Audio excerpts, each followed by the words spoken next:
Zoe was sitting in the living room when her father, Victor, placed a thick envelope on the coffee table directly in front of her. He didn't sit down. He didn't smile. He stood there like someone concluding a decision already made. "These are your sister's wedding expenses," he said, his voice firm, final. "You need to handle this." Zoe looked at the envelope, then at him, confused but calm. "Handle what?" she asked. "You mean help plan?" Her mother, Elaine, glanced up from her tea and spoke casually, as if the matter was settled. "Pay for it." Zoe let out a small laugh, light and instinctive, waiting for someone to smile back. No one did. Victor slid the envelope closer. Zoe opened it slowly. Inside were itemized invoices, venue fees, catering deposits, decorations, photography packages, everything highlighted, stamped, and marked as partially paid. The total sat at the bottom in bold numbers, $20,000. "Before I continue, I need to ask you for a favor. We're working toward our first 1,000 subscribers, and your support truly makes a difference. If you haven't already, please subscribe to the channel. It's completely free. Like this video, and tell me where you're watching from. That single click helps this channel grow and allows me to keep bringing you stories like this." Zoe raised her eyes. "Why am I seeing this?" Victor didn't hesitate. "Because you're the only one who can afford it." The room felt suddenly smaller. "So that makes me responsible?" Zoe asked. Elaine sighed. "Don't make this difficult. It's your sister's big day." Zoe glanced toward Natalie, who sat quietly on the couch. Her sister didn't look uncomfortable. She looked expectant. Like this was normal. Like this had always been Zoe's role. Zoe closed the envelope carefully. "I wasn't asked," she said evenly. "I was told." Victor's jaw tightened. "We're your parents. You should be happy to help." Zoe felt the weight of that word, help, settle heavily in her chest, because this wasn't help. This was an obligation disguised as family duty. Zoe read through the papers again, slower this time. The planning had already happened. Dates chosen. Vendors booked. Assumptions made. There had been no discussion, no permission, no moment where her opinion mattered. The wedding existed on the quiet certainty that Zoe would pay. She looked up at Natalie. "Did you know about this?" Natalie hesitated, then nodded. "They said you'd take care of it," she said softly. The phrasing mattered. Zoe noticed it immediately. "Did they say I agreed?" Zoe asked. Natalie frowned. "I thought you had," she admitted. That was the first crack in the story they'd all been telling themselves. Zoe leaned back. "I need time to think," she said. Elaine shook her head. "There's nothing to think about. You're not struggling. You live comfortably. Why are you acting like this is a burden?" Zoe met her mother's eyes. "Because this isn't about money," she replied. "It's about being treated like a solution instead of a person." No one answered. That night, Zoe didn't argue. She didn't agree. She went to her room and sat alone, the envelope resting unopened on her desk. For the first time in years, she asked herself a question she had avoided because it was inconvenient. When did her stability become family property? Every late night, every careful choice, every sacrifice had quietly transformed into entitlement. She wasn't a daughter or a sister in moments like this. She was a fallback plan. A guarantee. And sitting there in the quiet, Zoe realized something had shifted. Not in the house. In her. The next morning, the tension followed Zoe into the kitchen like a shadow. Victor poured coffee without looking at her. Elaine set plates down with sharp precision. "So," Victor said, breaking the silence, "when will you transfer the money?" Zoe took a sip of tea. "I won't," she said calmly. The room froze. Elaine set her cup down slowly. "What do you mean, you won't?" "I mean I'm not paying for the wedding." Natalie's eyes widened. "Zoe, are you serious?" "Yes." Victor's voice rose. "This is selfish." Zoe didn't raise hers. "No." "This is a boundary." The word hung in the air, unfamiliar and unwelcome. Elaine shook her head. "You're embarrassing us." "We already told people you were covering it." Zoe nodded once. "That was your mistake." Natalie stood up, anger flashing across her face. "I can't believe you're doing this to me." Zoe looked at her steadily. "I didn't do anything to you. You planned a wedding you couldn't afford." Victor slammed his hand on the table. "In this family, we support each other." Zoe nodded again. Support is asked for, not ordered. That sentence changed the room. They waited for her to soften. She didn't. They waited for guilt. It didn't come. What unsettled them wasn't her refusal. It was her certainty. After that morning, the house grew quiet in a way that felt intentional. Doors closed harder than necessary. Conversations stopped when Zoe entered a room. Natalie avoided eye contact, but Zoe could hear her voice drifting from the kitchen, sharp with frustration. She's doing this on purpose, Natalie complained. She wants to ruin everything. Zoe didn't respond. She didn't defend herself. She went to work. She cooked dinner. She lived normally. By evening, Victor called her into the living room. We need to talk properly, he said. Zoe, Saturday, this isn't how family behaves, Victor continued. You have the money. Your sister doesn't. It's simple. It's not, Zoe replied. You're confusing ability with responsibility. Elaine crossed her arms. So you're just going to watch her struggle? Zoe met her gaze. I'm watching her face the reality of her choices. That was something Natalie had rarely been asked to do. For years, Zoe had stepped in quietly, adjusting, covering, smoothing over mistakes before they became problems. Not because she was told to, but because she was used to being reliable. Now that reliability had boundaries. And no one knew how to argue with that. When Elaine tried a softer tone, she's your sister, Zoe nodded. I know. That's why I'm not yelling. I'm just saying no. Silence followed. Not acceptance, but something close to it. A day later, the calls began. Relatives Zoe hadn't spoken to in months suddenly wanted to check in. Her Aunt Judith was the first. I hear you're refusing to help, she said carefully. What happened? Zoe kept her voice neutral. This is a family matter. She didn't explain herself. She didn't justify her decision. Every explanation would have sounded like permission to debate. Meanwhile, reality arrived without emotion. The wedding planner called Natalie asking for the next installment. The venue requested confirmation. The decorator needed payment. For the first time, those calls didn't come to Zoe. They went to Natalie. Panic replaced certainty quickly. One evening, Natalie knocked on Zoe's door. Can we talk? She asked quietly. Zoe nodded. Natalie sat on the edge of the bed. I didn't know they would force you, she said. I honestly thought you had already agreed. Zoe studied her face. I didn't, she said. Natalie swallowed. What am I supposed to do now? Zoe answered calmly. That's the first real question you've asked. Natalie frowned. What do you mean? Zoe leaned back. For the first time, you're asking what you should do, not what I should do. Natalie didn't respond. She didn't know how yet. But something had started to shift. Over the next few days, Natalie began doing what she had never done before. She made calls. Real calls. She spoke to vendors without rehearsed confidence, asking questions she should have asked months earlier. Zoe overheard fragments through thin walls, uncertain pauses, forced politeness, the strain of hearing numbers spoken aloud. The guest list shrank first. Then the decorations. Then the venue itself. Each adjustment felt like a loss to Natalie, but it was also a lesson taking shape in real time. Victor watched this unfold in silence. He no longer lectured. Elaine stopped bringing up the money altogether, as if ignoring the topic might restore the old order. But the house had already changed. The pressure they once relied on no longer worked. Zoe didn't argue or announce her resolve. She simply stayed consistent.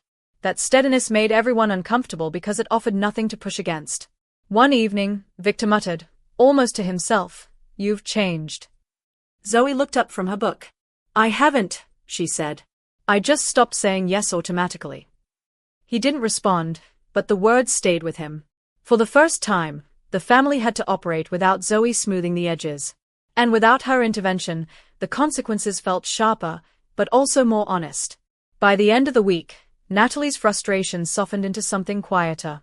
She spent less time blaming and more time calculating. One afternoon, she sat at the kitchen table with a notebook, scribbling numbers, crossing them out, starting again. Zoe passed by without comment. That restraint mattered. She wasn't rescuing Natalie, but she wasn't humiliating her either. That evening, Natalie approached Zoe again. I spoke to the planner, she said carefully.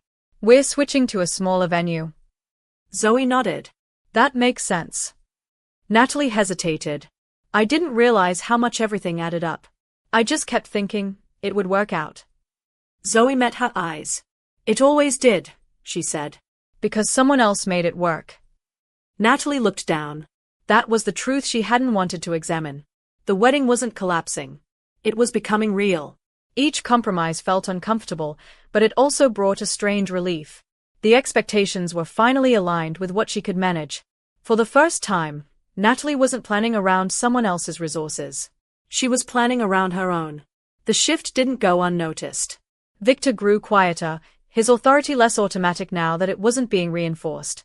Elaine stopped trying to negotiate and instead watched, uncertain. They had believed refusal would fracture the family. Instead, it exposed the roles they had never questioned. Zoe was no longer absorbing the strain for everyone else. That absence forced adjustment. One night, Victor spoke again. You could have handled this differently, he said. Zoe didn't argue. This is the first time I've handled it honestly, she replied. Elaine looked at her then, really looked at her, as if noticing something she had ignored for years. Zoe wasn't cold. She wasn't cruel. She was composed. And that composure made it clear this wasn't rebellion. It was resolution. The house settled into a new rhythm. Not comfortable yet, but stable. Natalie stopped venting and started planning. Elaine stopped defending and started observing. Victor stopped commanding and started listening. None of them said it aloud, but they understood something fundamental had changed. Zoe's role had boundaries now. And boundaries had consequences. 2 weeks later, Natalie came to Zoe with a folded paper in her hand. This is the final plan, she said. Smaller guest list. Simple decor. It's manageable. Zoe glanced at the paper and handed it back.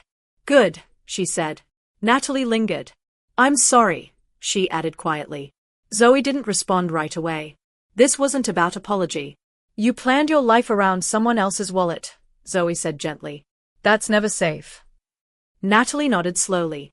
She understood now that the lesson wasn't about money. It was about independence, responsibility, ownership. The wedding was no longer something being financed. It was something being chosen. And that distinction mattered more than anything Zoe could have paid for. Later that night, Zoe overheard Natalie laughing softly on the phone, explaining the changes to a friend. The laughter sounded real. Not defensive. Not strained. That was when Zoe knew the conflict had done what comfort never could. It had forced growth. The wedding day arrived quietly. No spectacle. No grand assumptions. The venue was modest, the decor simple, the guest list intentional. Zoe watched from the back as Natalie stood at the altar, steady and present. Before the ceremony, Natalie approached her. You were right, she said. I needed this. Zoe smiled slightly. You needed control over your own life. Natalie nodded, emotion flickering across her face. Across the room, Victor and Elaine watched the exchange. They didn't intervene. They didn't comment. They understood now that refusing to pay hadn't broken the family. It had corrected it. Zoe wasn't the safety net anymore.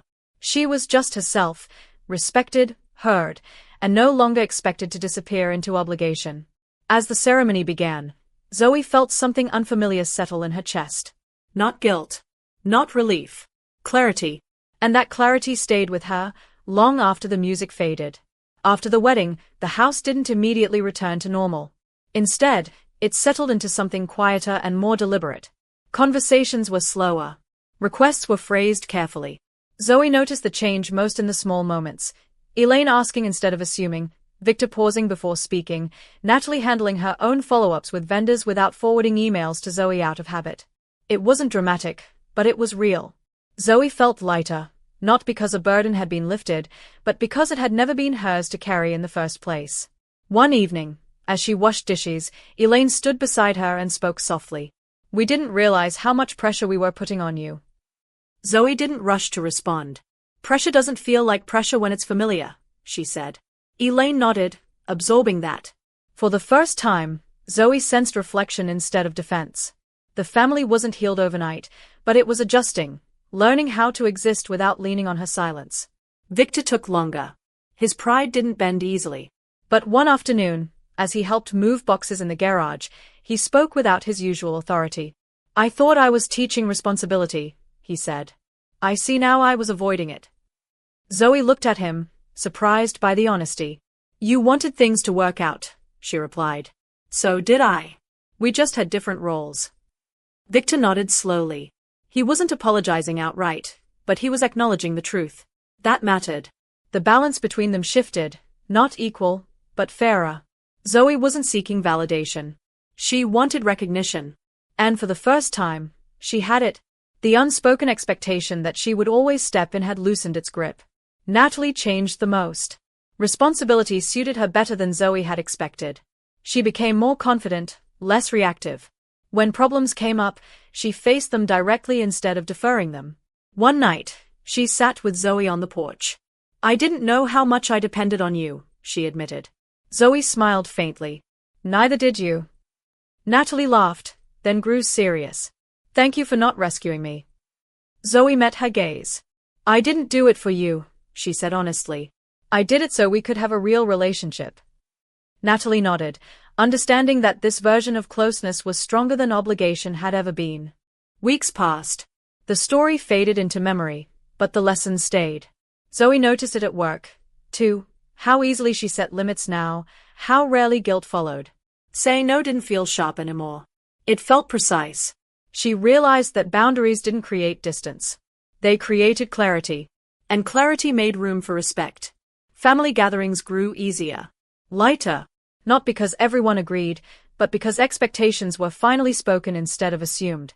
Zoe didn't feel the need to prove anything. Her calm had become her strength, not her shield. One evening, alone in her room, Zoe reflected on how close she had come to saying yes out of habit. How easily she could have written a check and returned to being the solution. Instead, she had chosen discomfort, and found honesty on the other side. She understood now that love didn't require sacrifice without consent. Support didn't mean self-erasure. And family didn't get to assign her worth based on what she could provide. Zoe wasn't defined by what she paid for anymore. She was defined by what she chose. As time passed, Zoe noticed something else changing. Her own instincts. Situations that once triggered automatic compliance now gave her pause. When Victor mentioned household expenses in passing, Zoe waited, listening carefully, until he finished his thought. There was no expectation attached, no silent glance in her direction.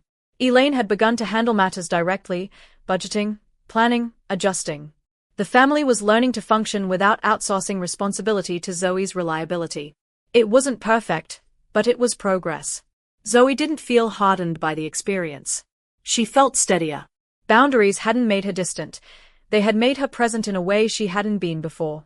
She no longer carried unspoken resentment. That alone changed how she showed up, how she listened, how she spoke.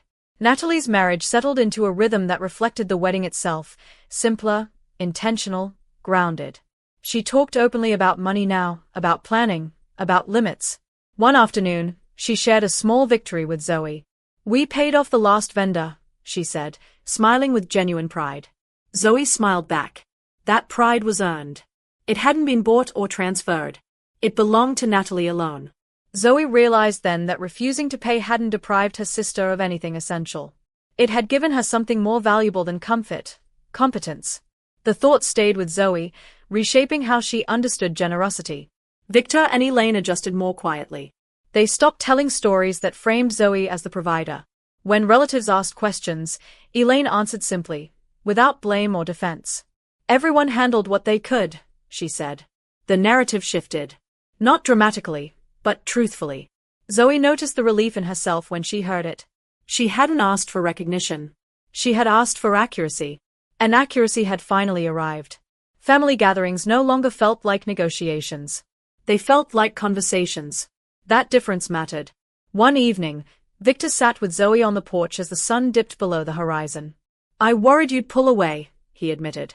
Zoe considered that. "I pulled back," she said, "so we could meet in the middle." Victor nodded, accepting the distinction. There was no apology, but there was respect. That was enough. Zoe understood then that not every conflict ended with closure wrapped in words. Some ended with changed behavior. And that change lasted longer. Months later, the envelope still sat in Zoe's desk drawer. She hadn't thrown it away. It reminded her of the moment everything shifted, not because she refused to give, but because she chose herself. She understood now that boundaries weren't walls. They were lines that made relationships clearer and stronger. Zoe closed the drawer gently. She didn't need the reminder anymore. The lesson had settled into who she was. Zoe noticed that people began responding to her differently after everything settled. Not just at home, but everywhere. Conversations felt more balanced. Requests came with context instead of assumption. Even silence felt lighter, no longer loaded with expectation. She realized that boundaries didn't announce themselves loudly. They revealed themselves over time, through consistency. The family no longer braced for her compliance, and she no longer braced for their disappointment. The space between those two things was where something healthier had formed. Zoe didn't feel distant from them. If anything, she felt more honest. And honesty made room for connection without obligation. One afternoon, Natalie stopped by unexpectedly. They sat together, sharing coffee in comfortable quiet. "I tell people now that planning my wedding taught me more than getting married," Natalie said with a small smile. Zoe laughed softly. "That sounds about right." Natalie grew thoughtful. "I don't want us to go back to how it was." Zoe met her eyes. "We won't," she said. "Not because I won't help, but because help will be chosen, not expected." Natalie nodded, relieved. The understanding between them felt settled, not fragile. It wasn't something that needed guarding. It simply existed. That evening, Zoe stood alone in the living room where it had all begun. The table was clear now. No envelopes. No demands. Just quiet. She understood something with calm certainty. Her worth had never been measured by what she could pay for, only by what she was willing to give freely. And now, every yes would mean something because it came after a no. Zoe turned off the light and walked away, grounded in the knowledge that setting boundaries hadn't broken her family, it had finally allowed her to belong as herself. Thank you for watching until the end. If stories like this speak to you, stay with us. Like, share, and subscribe so these moments reach the people who need them most. Until next time, protect your peace, honor your boundaries, and never apologize for choosing yourself.